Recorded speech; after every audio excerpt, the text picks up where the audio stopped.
Pile স্যারের ক্লাসে সবাইকে স্বাগত। আজ আমি উচ্চ মাধ্যমিক পরীক্ষার্থীদের জন্য 5টি গুরুত্বপূর্ণ কথা বলবো। হাতে মাত্র সময় আর 5 দিন, তাই 5টি আমি গুরুত্বপূর্ণ কথা বলবো। যে কথাগুলো তোমরা মেনে যদি চলো তাহলে তোমাদের পরীক্ষা অবশ্যই ভালো হবে। এই 5টি কথা তোমাদেরকে মাথায় রাখতে হবে এখন, কারণ আর 5 দিন হাতে সময়। তার মধ্যে 1 নাম্বার কি?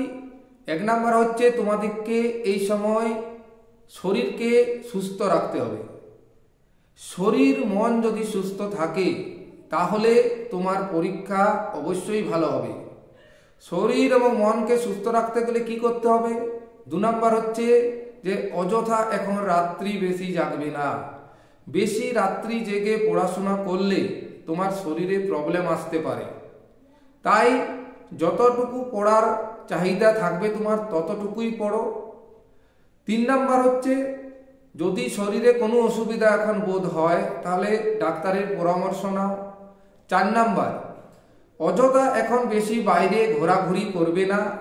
বেশি বাইরে ঘোরাঘুরি করলে ঠান্ডা লেগে যেতে পারে, তাই আমি বলবো বাইরে না ঘুরে বাড়িতে বেশি থাকো এবং টুকটাক পড়াশোনা করো এবং বেশি টেনশন একদম নিবে না।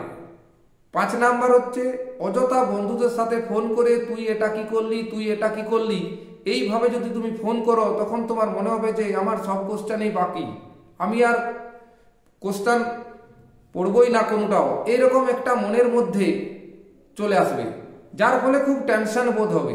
আমি তাই বারবার রিকোয়েস্ট করব যে তোমরা এইরকম কোনো রকম কিছু করবে না। এবং সামনে সরস্বতী পুজো, সরস্বতী পুজোতে একদম বাইরে বের হবে না। বাইরে বেরোলে ঠান্ডা লেগে যেতে পারে, তার ফলে কি হবে তোমাদের শরীরে অসুবিধা হতে পারে এবং পরীক্ষায় প্রবলেম হতে পারে।